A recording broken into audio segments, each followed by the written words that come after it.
Hi everyone, my name is Santi Martos, and today, for my informative speech, I really found it important for us to talk about fashion waste on the planet and how we make conscious decisions of what we want to wear and how we want to present ourselves, but oftentimes we don't consider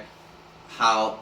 our clothing will age on the planet and how it's actually negatively affecting us even through the wash wear process and collection. So, to kick things off, I just want to say that nothing was the same after the industrialization period in the 19th century. Once we harnessed a way to make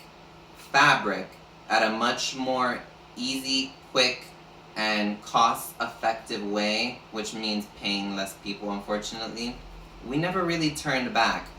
However, the materials that we use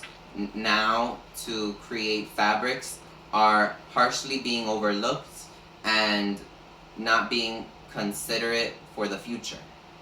So I want to mention that to create a garment, there's 4 phases, which means to take a resource, to manufacture the resource, distribute it, and waste it. Anything that might be oversupply including. So 2 types of materials that are most commonly used in the market right now are natural fibers and synthetic fibers. I want to quickly talk about natural fibers and how they come from livestock. This includes wool collected from sheep, cotton grown agriculturally, silk which is crushed from worms, and linen which is also grown agriculturally but takes much more water and time. The United States depends on external countries where we have a larger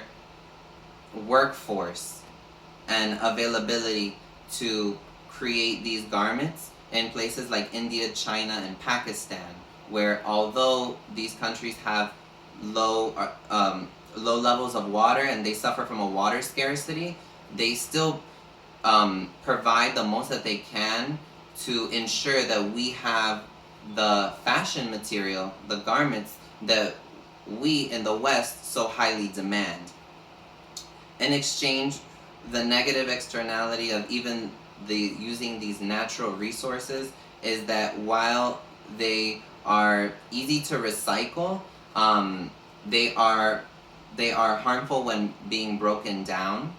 And this connects to polyester, which is a non-biodegradable material and actually is made from a lot of fossil fuels as well as plastic bottles. This is for cost efficiency. A low cost means more production, and unfortunately I learned that more production leads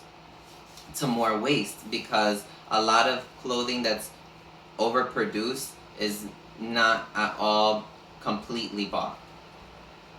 So an interesting statistic that I found from the World Resource Institution is that the average customer bought 60% more clothes in 2014 than in the year 2000 and kept each garment for half as long. That was extremely shocking to me and scared me, considering that I had learned that the materials that it took to make certain garments were not biodegradable at all, which means that they would sit around on the planet on an average for 1 to 5 years, whether that's in a garbage dump an island or if that's in the rainforest, which has been seen. I want to also briefly talk about how in modern times there are companies making conscious decisions to try to help the environment, like Hanes Eco and Patagonia.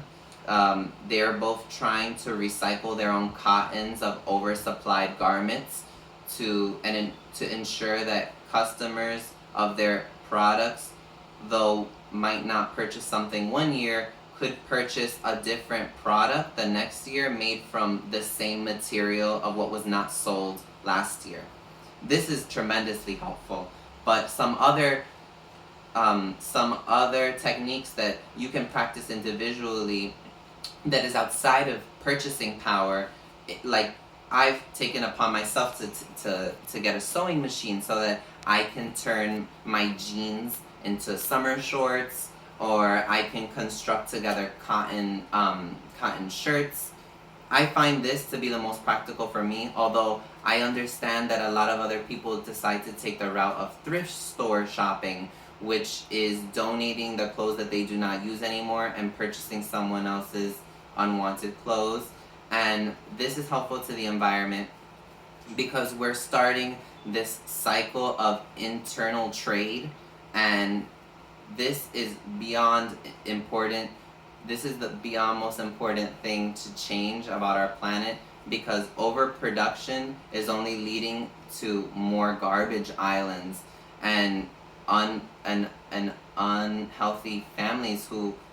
unfortunately work hard around the world to provide for us, but can't provide for themselves because of the low cost that they make, or for example in Pakistan where water is so scarce, but they must use it for the job of creating these garments. So on that note, thank you so much for listening to me, and this was my presentation on fashion waste.